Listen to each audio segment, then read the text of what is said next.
이스라엘 백성이 이집트 땅에서 나와서 요르단강 동편에 있는 모압 평야에 오기까지의 전 과정을 이렇게 하나님께서 요약해서 기록해 두셨습니다.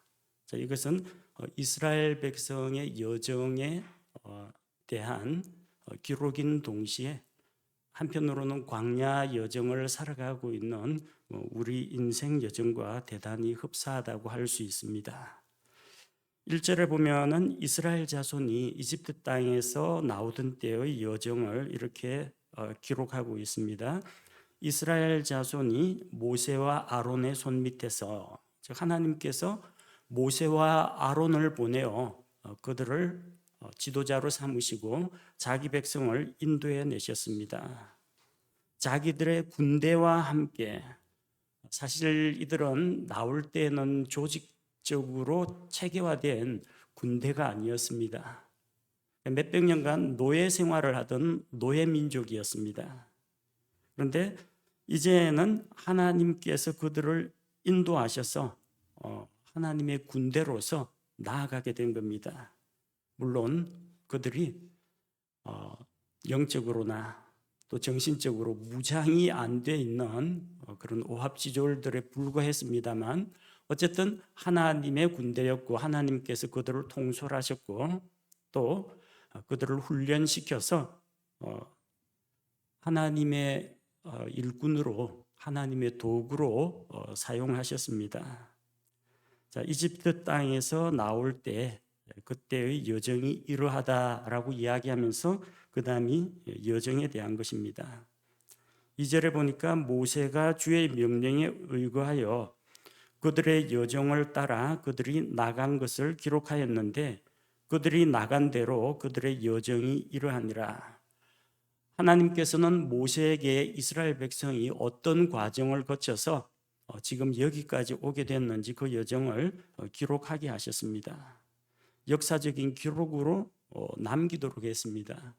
그래서 이 출애굽기나 민수기는 옛날 이야기가 아니라 역사적인 사실입니다.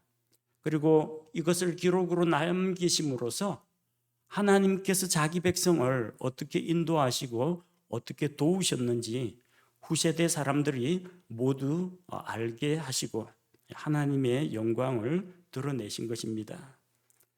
자, 3절 그들이 첫째 달 15일에 람셋에서 떠나니라. 6월절 다음 날에 이스라엘 자손이 모든 이집트 사람들의 눈앞에서 높은 손과 함께 나왔으니, 자, 첫째 달 15일에 출발합니다.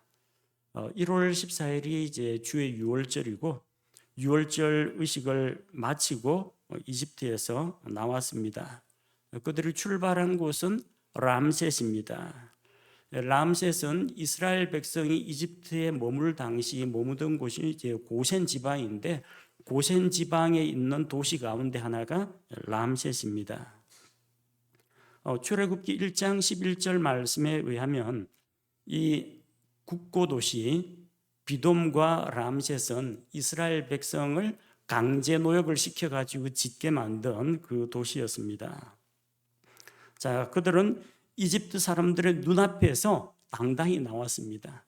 몰래 밤에 야반 도주를 한 것이 아니고 그들 눈앞에서 이집트 사람들이 이스라엘 백성이 하나님의 능력을 힘입어서 이집트에서 나가는 것을 보게 했습니다.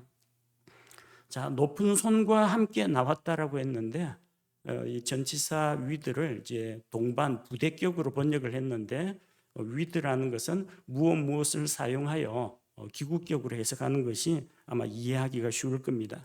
하나님의 높은 손으로, 높은 손에 권능에 힘입어서 그런 의미입니다.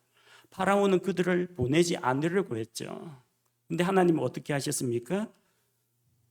크신 팔과 권능의 오른손으로 그들을 치셨습니다.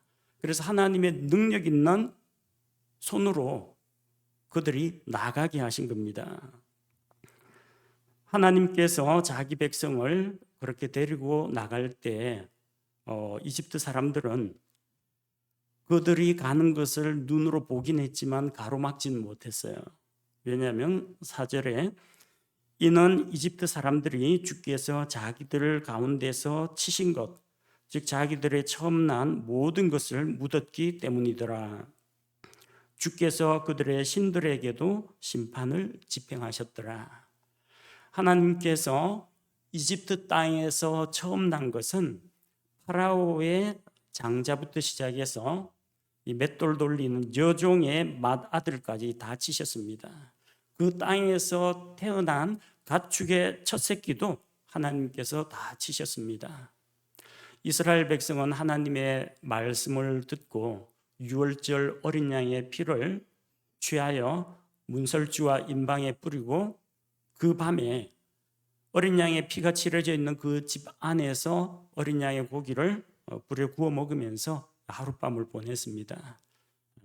하나님께서는 어린 양의 피가 있는 집은 뛰어 넘어갔습니다. 그래서 이제 유월절입니다. 그래서 그 집은 죽음의 재앙을 당하지 않았지만 하나님의 말씀을 믿지 않았던 자들, 어린 양의 피의 권능 아래 있지 않던 이집트 사람들은 자기들의 맏아들을 장사 지내느라고 이집트 사람들은 이스라엘 백성을 추격할 생각을 하지를 못했습니다. 자, 하나님께서 그들에게 벌을 내리실 때, 징계하실 때 그들의 신들에게도 심판을 집행하셨더라. 이집트 사람들이 섬기던 신들이 있었어요.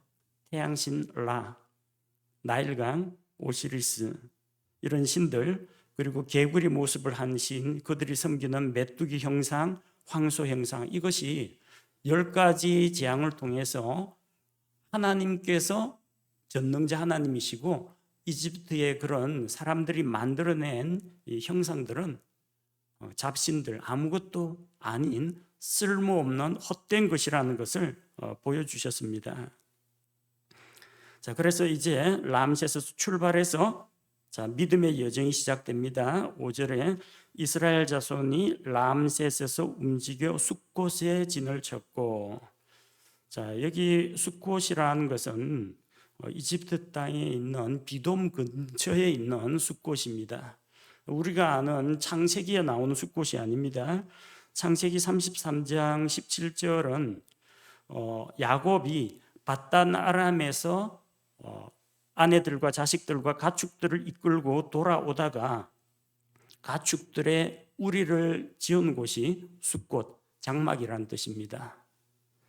그 가축 우리를 지은 곳인데 그거는 요르단강 동쪽편에 있는 그 야복강 위쪽에 있습니다. 그 숫곳하고 이집트 땅에 있는 그 숫곳하고는 다릅니다. 여러분 지도 보시면은 고센 땅에 있는 람셋에서 숫곳으로 빨간색으로 이동하는 화살표가 보이죠? 그쪽이 숫곳입니다. 자, 그래서 이제 6절에 보면 숫곳에서 광야 끝에 있는 에담으로 이동했습니다. 에담 옆에 보면 수르 광야라고 보이죠? 수르 광야입니다. 자, 그다음 7절에 보면은 에담에서 바알스본 앞 비하히롯으로 되돌아가 믹돌 앞에 진을 쳤다고 했습니다. 자, 보면은 하나님께서 이스라엘 백성을 바다 쪽으로 인도하시는 것을 볼 수가 있습니다. 이 에담 광야에서 저기 북쪽으로 올라가면은 지중해 해변길을 따라 가지고 팔레스틴 땅, 가나안 땅으로 들어갈 수가 있습니다. 근데 그 길로 데려가지 않으셨다는 거예요. 이스라엘 백성이 그냥 행군을 하는데 갑자기 앞에 홍해 바다가 나온 게 아닙니다. 계속 가면은 저 광야를 거쳐 가지고 가나안 땅 갈 수 있습니다. 근데 여기서 하나님께서 이스라엘 백성을 7절에 되돌아가 가던 길에서 아래쪽으로 꺾입니다. 에담에서 아래쪽에 보면은 믹돌 앞쪽에 비하히롯이 있죠. 바다 건너편이 바알스본이고 바알스본 앞 비하히롯으로 되돌아가게 하셨습니다. 발길을 돌려놓으신 겁니다.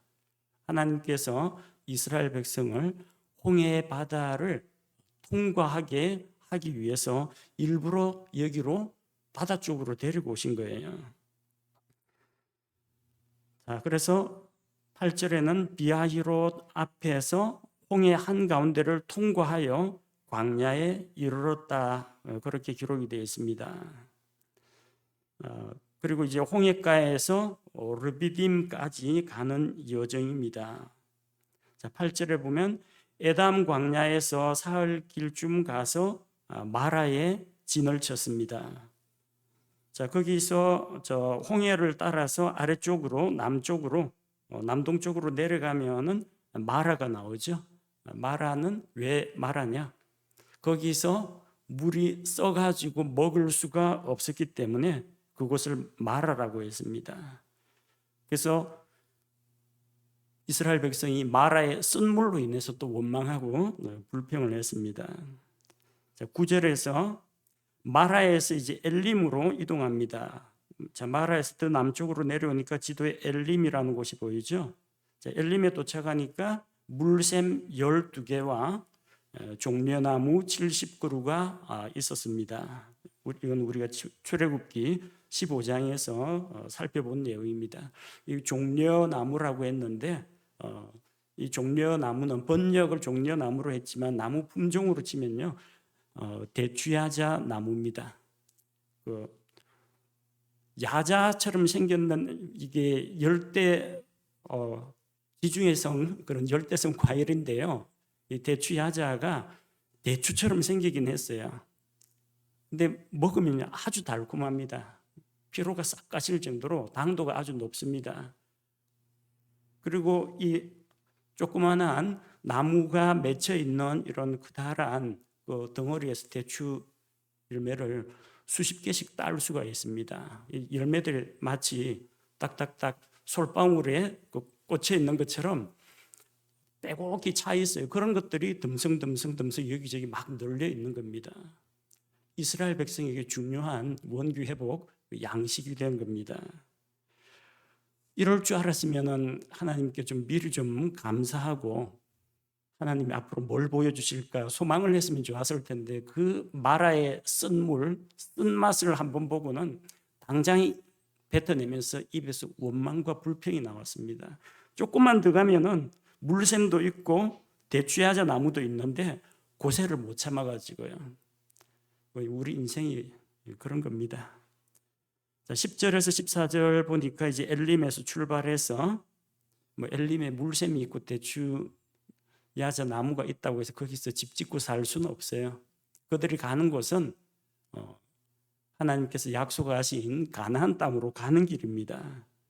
그 자리가 아무리 오아시스가 있고 녹지가 펼쳐져 있다고 하더라도 거기에다가 정착할 생각하면 안 됩니다. 자, 그래서 엘림에서 홍해 옆길로 해서 신광야 쪽으로 이동하게 되고 그리고 돕가로 보이죠? 지도상에 신광야 돕가 보이죠? 돕가로 가고 그리고 알루스에서 르비딤으로 내려갑니다. 르비딤에서 백성이 마실 물이 없어서 원망하니까 하나님께서 모세에게 반석을 쳐서 물을 내라고 합니다. 반석이 얻어맞고 쩍 갈라지면서 거기서 물이 솟아났습니다. 이게 반석에서 물을 내신 첫 번째 사건입니다. 자, 그런데 르비딤에서 또 한 가지 사건이 더 있었죠. 아말렉 부족이 이스라엘 백성의 뒤에 처진 자, 연약하고 좀 느린 자 후미를 공격을 했습니다. 그래서 모세는 아론과 훌을 데리고 산 위에 올라가고 여호수아는 사람들을 데리고 아말렉과 싸웁니다. 모세가 손을 들면 이스라엘이 이기고 모세가 손을 내리면은 아말렉이 이기고 모세가 하도 피곤해가 손이 자꾸 늘어지니까 옆에서 아론과 훌이 각각 팔을 한쪽씩 잡아가지고 들어 올려서 모세가 속에서 손을 들고 하나님 앞에 기도하니까 마침내 이스라엘 백성이 르비딤을 이기고 그곳에서 이제 하나님께서는 승리를 주시는 하나님이다. 여호와 니시라는 이름을 붙이게 됩니다. 자, 르비딤에서 이제 출발합니다. 15절에서 17절은 르비딤에서 하세롯까지 이동하는 경로입니다. 자, 1월 15일에 람셋에서 출발했고 3월 15일에 시내 광야에 도착했습니다. 이제 2개월 정도 걸렸습니다.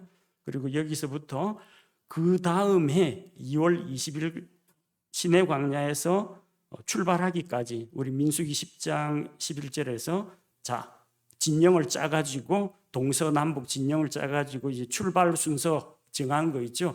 그 일이 일어나기까지, 그러니까 출애굽기에서 시내 광야에 도착해서 시내산에서 뭐 율법을 받고 뭐 성막을 만들고 그다음에 뭐 1차 인구 조사도 하고 그다음에 하나님 앞에 성막을 거룩하게 하고 하나님 앞에 통치자들이 예물을 드리고 이런 사건이 다 있고 나서 출발하는데 그때까지 11개월하고도 5일 동안 시내 광야에 머물게 됩니다. 그동안에 일어난 그 사건들 출애굽기에 나옵니다. 율법을 제정하고 성막을 건축하고 제사 제도를 하나님께서 세우시고 인구 조사도 하게 되고요. 자, 그다음에 이제 16절에 보니까 시내 광야에서 드디어 이제 출발합니다. 시내 광야에서 이동하여 기브롯 핫다와에 이르게 됩니다. 왜냐하면은 기브롯 핫다와가 탐욕을 부린 무리들의 무덤이라는 그런 뜻입니다. 탐욕을 낸 백성을 거기에 장사했기 때문입니다. 고기를 달라 해가지고 고기에 욕심 부리던 그 사람들을 고기를 채 다 삼키기도 전에 하나님의 징계로 죽어버린 자들을 묻었기 때문입니다. 자, 17절 말씀을 보면 이제 기브롯 핫다와에서 출발해서 하세롯으로, 자, 홍해가 저 왼쪽도 있고 오른쪽도 홍해인데 이제는 오른쪽을 타고 위쪽으로 북쪽으로 올라갑니다. 자, 올라가는데 기브롯 핫다와에서 하세롯으로 올라갑니다. 그리고 18절에서 36절은 하세롯에서 가데스까지 올라가는데요. 하세롯에서 저 가데스 바네아 보이죠? 그 바란 광야.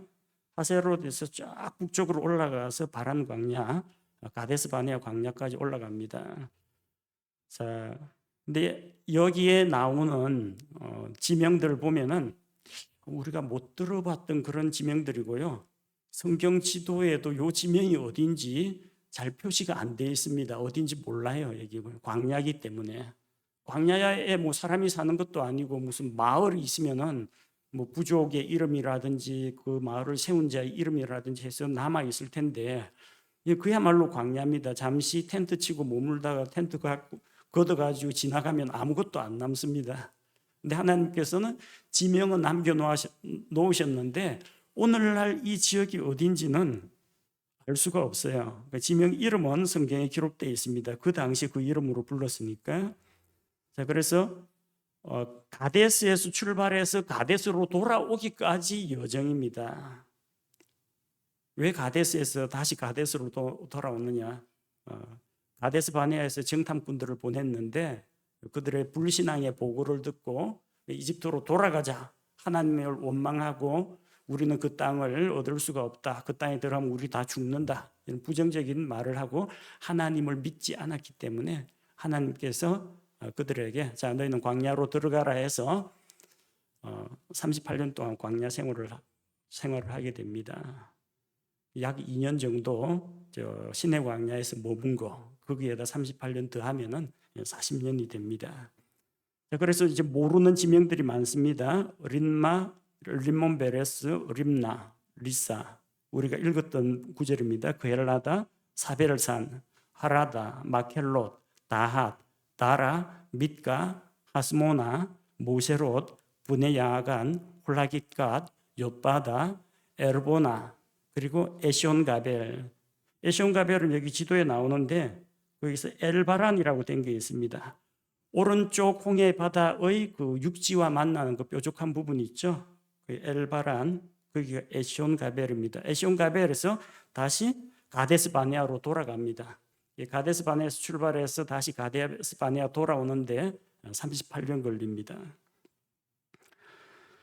이스라엘 백성들이 정탐꾼들의 말을 듣고 여호수아와 갈렙이 신실하게 보고하는 믿음의 보고는 듣지 않고 10명의 정탐꾼들 이야기를 듣고 낙심하여 하나님을 원망했기 때문에 그들은 광야 생활을 하게 됩니다. 광야 생활을 다시 마치고 가데스로 돌아왔습니다.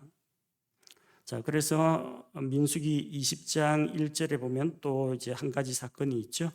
그때 첫째 달에 이스라엘 자손 곧 온 회중이 신사막에 이르러 백성이 가데스에 거하였으며 미리암이 거기서 죽어 거기 묻히니라. 모세와 아론의 누나 미리암이 가데스에 거할 때 거기서 죽었습니다. 그 가데스 바네아에서 세렛 시내를 건너기까지 38년이 걸렸는데 이 38년 동안에 이룬 것이 사실상 거의 없습니다. 하나님의 징계가 이루어졌고 그들이 광야 생활을 하면서 연단받는 것이 이루어졌지만 한 발짝도 못 나아갔습니다. 38년 동안 저 아래쪽에 여러분 가데스 바네아 그쪽에 보면 빨간 화살표 말고 파란 화살표 보면 이렇게 뭔가 뺑뺑이 도는 거 보이죠?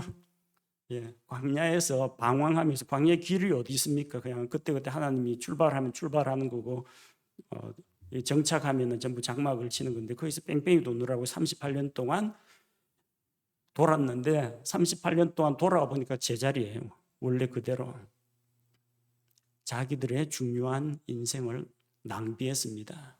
그리고 그 당시에 이집트에서 나온 그 20세 이상의 사람들은 전부 다 광야에 쓰러져 시체가 되어버렸습니다.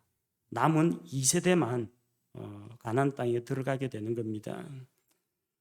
신명기 2장 14절 말씀에 보면은 우리가 가데스 바네아에서 떠나 세렛 시내를 건널 때까지의 기간이 38년이었느니라. 마침내 이때 군사들의 모든 세대가 주께서 그들에게 맹세하신 대로 그 군대 가운데에서 소멸되었나니. 가데스 바네아에서 가데스 바네아 신광야와 바람광야 만나는 부분에 가데스 바네아가 있습니다. 그 가데스 바네아에서 세렛 시내를 건널 때까지 오른쪽에 보면은 그 사해 아래쪽에 이에 아바림 있는 그 위치에 세렛 강이라고 보이죠? 그 세렛 강 염해로 흘러 들어가는 강입니다. 세렛 시내 그 세렛 강입니다. 세렛 강 건너면 모압 땅이에요. 그 모압 평야에 마지막으로 진을 치는 곳인데 가데스 바네아에서 세렛 강까지 거리가 얼마 안 됩니다. 근데 가데스 바네아에서 세렛 시내를 건너기까지 38년 걸렸어요. 광야 생활 뺑뺑이 도느라고. 이집트에서 떠나가지고 가나안 땅에 가는 거리는 40년 걸리는 거리가 아니에요. 거기는 신명기 1장 2절 말씀을 보면 호렙에서 호렙 아래쪽에 시내산을 말합니다. 저 홍해 쪽으로 뾰족하게 홍해 쪽으로 돌출된 육지 있죠. 거기 시내산이 있습니다. 그 르비딤 아래쪽에 호렙에서 가데스 바네아까지는 세일산의 길을 따라 10하루길이니라. 보십시오. 시내산에서 가데스 바네아까지 10하루면 갑니다. 근데 가데스 바네아에서 세렛강까지는 거리가 시내산에서 가데스 바네아보다 훨씬 더 짧죠. 며칠밖에 안 걸립니다. 그러니까 이거는 보통 20일, 30일이면 가는 거리예요. 가나안 땅 들어가려면. 근데 참 오래 걸렸습니다. 물론 이제 하나님께 예배하는 것도 배우고 제사장 제도도 세우고 하나님께서 지시하신 여러 일을 하는데도 시간이 걸렸지만 광야에서 방황한 38년 동안은 그야말로 살아도 헛살았구나. 그런 기간이라고 볼 수가 있습니다. 그리고 37절에서 40절은 이제 가데스에서 방황하는 생활을 끝내고 호르산까지 이동하는 겁니다.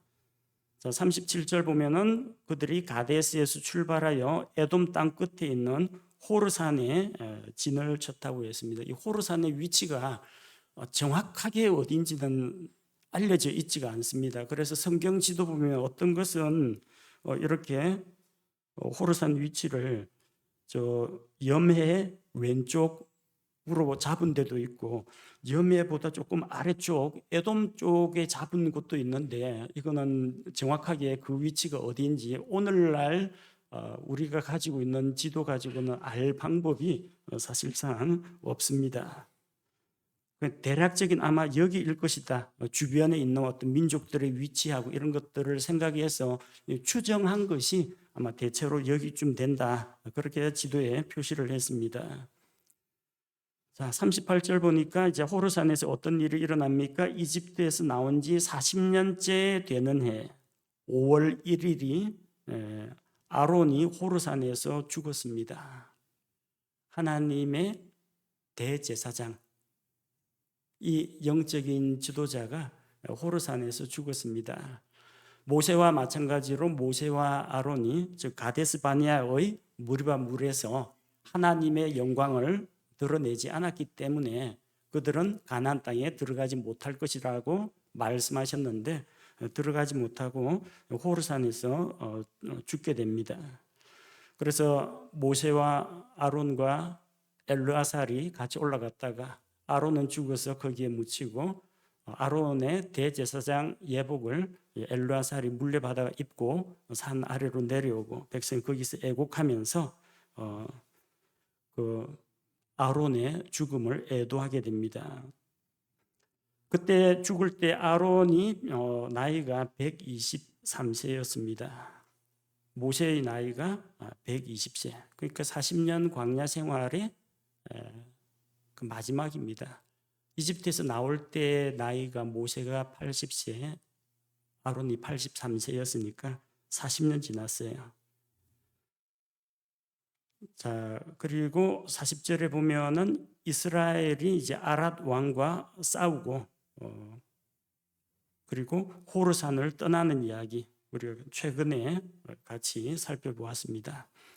자, 41절에서 49절은 이제 호르산을 떠나가지고 모압까지 들어가기 과정입니다.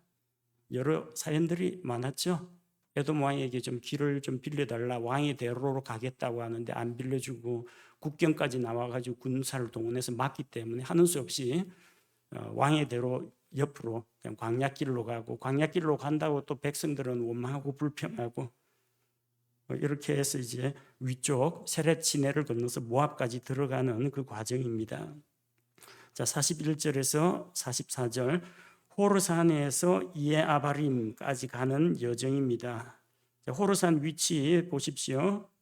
염해 왼쪽 아래에 있습니다. 염해에서 남서쪽에 호르산이라고 되어 있죠. 거기서 아론이 죽었는데 거기서 출발하여 이에아바림 세렛 시내까지 가는 여정입니다. 호르산에서 살모나로 가고 살모나에서 분온으로 가고 그 다음에 오봇으로 가는데 오봇 땅 가기 전에 놋뱀 사건이 일어납니다. 그리고 오봇에서 모압의 경계에 있는 이에아바림에 도착합니다. 호르산에서 출발하여 홍해길로 에돔 땅을 돌아가려고 하자 백성이 왕의 대로 타면 고속도로 타면 금방 가는데 이 뺑 돌아가지고 남쪽으로 에돔을 피해서 에돔 땅을 피하기 위해서 남쪽으로 쭉 내려왔다가 쭉 돌아서 가려고 하니까 길이 불편하거든요. 원망하고 불평합니다. 그래서 불평하는 자들에게 하나님께서 불뱀을 보내가지고 그들을 물게 하셨고 사람들이 죽어가는데 하나님께서 놋으로 뱀 형상을 만들어서 장대에 달라 누구든지 그 놋뱀을 쳐다보면은 살게 될 것이다. 놋뱀 사건이 민수기 21장에 일어났습니다. 그래서 민수기 21장 10절을 보면 놋뱀 사건 이후에 오봇에 진을 칩니다. 그러니까 오봇에 이르기 전에 놋뱀 사건이 일어났다는 것을 알 수가 있습니다. 자, 45절에서 49절을 보면은 이임에서 모압 평야까지 여정입니다. 그런데 지금까지는 어디에서 어디까지 하면 어디까지가 다 하면은 어디부터가 되거든요. 요 구절만 다릅니다. 자, 호르산에서 이에아바림까지죠. 그럼 45에서 49절은 이에아바림에서 출발을 해야 되는데 이임에서 출발을 합니다. 이에아바림, 이임 비슷한 것 같기도 하고 다른 것 같기도 한데 그래서 뭐 어떤 학자들은 이임이 이에아바림의 단축형이 아닐까 그렇게 추측을 하는 사람도 있는데 이거 성서 지리학에서 보면요, 거의 같은 지역에 있는 지명입니다. 요 세렛 시내 가운데에서 세렛 시내에서 그 남쪽을 이에아바림이라고 하고 시내 북쪽에 가면은 이임이라는 골짜기가 있습니다. 그러니까 세렛 시내 부근입니다. 이임이나 이에아바림이나 세렛 시내를 사이에 두고 있습니다. 자, 그래서 이임에서 출발해서 디본가스에 이르고 거기서 다시 알몬 디블라다임에 이르고 느보 앞 아바림 산지에서 모압 평야에 이르게 됩니다. 그리고 요르단강 옆 모압 평야에 머물고 있을 때 이스라엘 백성은 벳여시못에서부터 아벨시팀까지 진을 쳤는데 이 아벨시팀이 시팀이라는 곳입니다. 거기서 시팀에서 어떤 일이 있었느냐? 모압 여자들, 미디안 여자들과 음행을 하고 그쪽에서 부올 사람들이 섬기는 바알 신들을 숭배하고 우상 숭배하고 성적인 부도덕함 그런 일들이 벌어지게 됩니다. 민수기 25장 1절에 보면은 이스라엘이 시팀에 머무르며 백성이 모압의 딸들과 행음하기 시작합니다. 이걸로 인해서 또 하나님의 진노가 이스라엘 회중에게 임하여 또 많은 사람들이 죽임을 당했습니다. 38년 동안 광야 생활하면서 뺑뺑이 돌면서 후회하고 자기 자신에 대해서 자책하고 이제는 정말 하나님만 믿고 살겠다 그런 결심도 하고 했는데 가데스에 다시 돌아와가 이제 다시 믿음의 출발을 했는데 또 자기들을 올가매는 죄에 걸려 넘어지게 된 것입니다. 그래서 지금 이스라엘 백성은 요르단강을 사이에 두고 여리고 맞은편에 있는 모압 평야에 진을 치고 있습니다. 이 지도 보니까 어떤 생각이 듭니까? 지도를 보니까 왠지 눈물이 왈칵 납니다. 이 지도가 우리의 인생 여정이라고 한번 생각해 봅시다. 우리는 마귀가 지배하는 세상, 파라오가 지배하는 이집트 땅에서 태어났습니다. 우리는 날 때부터 죄인들이었고 공중권세 잡은 마귀를 따르는 자들이었습니다. 그러나 이스라엘 백성이 유월절 어린 양의 피 소식을 듣고 하나님의 심판을 면할 길을 찾았던 것처럼 예수님 십자가에서 나 대신 피 흘려 죽으신 그 피를 제 마음속에, 우리 마음속에 받아들이고 하나님의 심판을 면하고 믿음으로 첫 출발하는 그 기회가 왔습니다. 우상의 도시, 마귀가 지배하는 도시, 그 사탄의 왕국에서 떠나가지고 믿음으로 발걸음을 내딛었습니다. 그리고 하나님께서는 우리로 하여금 홍해를 건너게 하셨습니다. 이제 과거와의 연은 끊어야 합니다.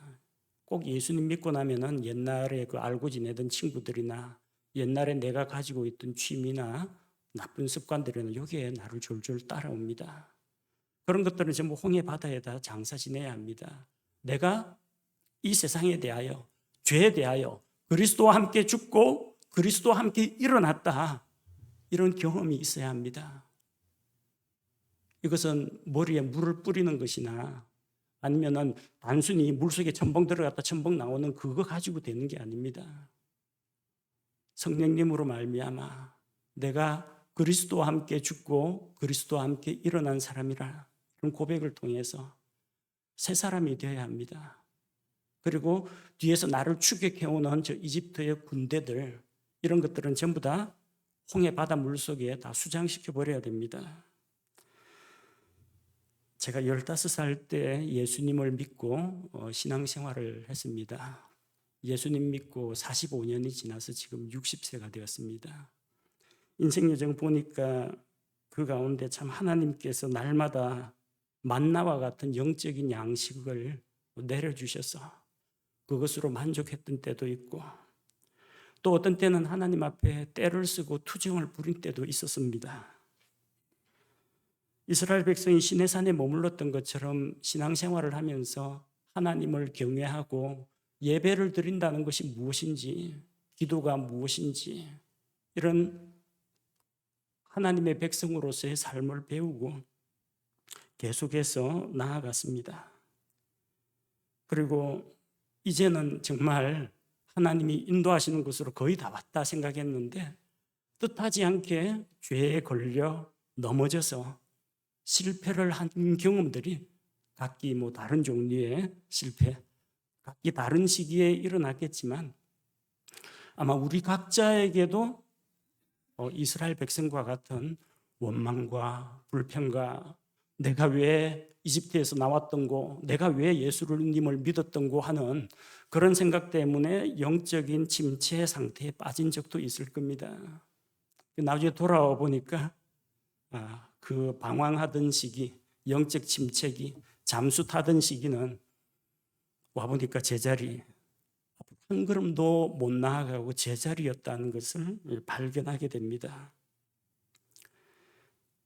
지나오면서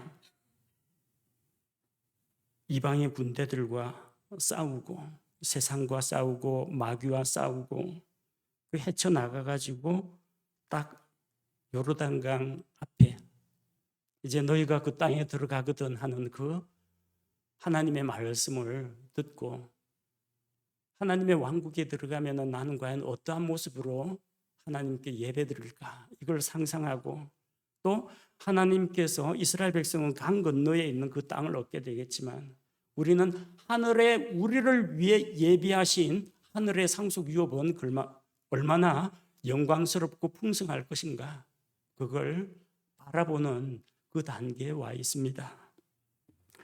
우리 인생에는 언제나 성공만 있지는 않습니다. 우리 인생은 언제나 영적으로 상승기만 있지는 않습니다. 넘어지고 또 실패하고 후회하고 원망하고 하다가 마침내 하나님의 백성으로 연단받고 훈련받아서 지금 여기까지 오게 된 겁니다. 하나님께서 이렇게 민수기에 이스라엘 백성의 그 지난 여정들을 기록해 놓으시고, 또 오늘 33장에서 전체적으로 한눈에 볼 수 있도록 이걸 다 기록해 놓으셨습니다. 우리도 이런 민수기에 나오는 사건들과 성경 지도를 볼 때 지금까지 나를 구원하시고 여기까지 인도하신 하나님을 기억해야 합니다. 지난날 나를 인도하셨던 그 하나님께서 앞으로 내가 나아갈 삶도 다스리시고 인도하실 것이라는 것을 믿고 주님께 맡겨야 합니다. 하나님을 믿고 순종하면은 그냥 금방 가데스 바네아에서 모압 평야까지 갈 수가 있는데, 이스라엘 백성은 불신과 불순종으로 인해 38년이나 시간을 허비했습니다. 사람들이 이렇게 말 안 듣고 원망하고 불평하고 또 불순종하더라도 하나님은 어떻게 해서든지 붙잡아 일으키고 때리시고 또 치유하시고 업으시고 손잡고 이끌어 나가면서 마침내는 그들을 약속의 땅으로 데려가십니다. 우리 인생 여정 다 끝내어서 저 천국문에서 우리를 환영하고 계실 예수님을 바라보고 나아가다고 그곳에 이르러서 지금까지 나의 삶을 예수님 인도하셨네, 찬양을 불러드리고 지나온 우리의 인생들을 이렇게 지도에 그려놓고 내 인생 여정을 사건별로 되돌아볼 때 아마 마음속에 아쉬움과 후회도 남겠지만 여기까지 인도하신 하나님에 대한 감사와 찬양이 넘칠 것이라 생각합니다. 하나님께서는 자기의 약속을 이루십니다. 너희 안에 선한 일을 시작하신 그 하나님께서 예수 그리스도의 날까지 그것을 이루실 것을 확신하노라. 그 말씀처럼 하나님께서 우리 삶을 다스리시고 마침내 그리스도의 형상에 이르기까지 다듬어 가실 것을 믿습니다. 함께 기도하겠습니다. 하나님 아버지, 민수기 성경 공부를 하면서 이스라엘 백성이 지나온 여정을 지도와 함께 각 지명에 얽힌 사건, 사연들과 함께 돌아보았습니다. 하나님이 없었더라면 결코 그들이 이집트에서 나오지도 못했고 약속의 땅 가나안으로 들어가지도 못했을 텐데 이 긴 인생 여정 동안 하나님께서 함께 하시고 발걸음을 인도하신 것을 우리가 보면서 자기 백성을 책임지고 인도하시는 하나님께 감사와 찬양을 올려드립니다. 우리 인생이 주님 보시기에 정말 영원한 시간에 비하면 100년도 채 안 되는 짧은 인생을 살아가고 있는데 주께서 우리를 지켜보고 계시며 우리의 인생 여정, 중요한 사건이 있을 때마다 우리와 함께 하시고 우리의 발걸음을 인도하신 것을 기억하며 주님께 감사를 드립니다. 어찌어찌해서 여기까지 왔습니다. 우리가 앞으로 나아갈 수 있게 하시고 우리 앞길에 어떤 일들을 만나든지 믿음으로 헤쳐나가고 또 자기를 극복하고 세상을 이기고 죄를 이기고 마귀를 이기고 승리하는 삶을 살며 나아가서 마침내 하나님 예비하신 저 영원한 하늘의 본향에 도달하게 하시고 또한 하늘에 예비된 상속 유산들을 우리가 받아 누리게 하여 주옵소서. 우리의 남은 인생을 여정을 주님께 맡기며 우리 주 예수 그리스도의 이름으로 기도합니다. 아멘.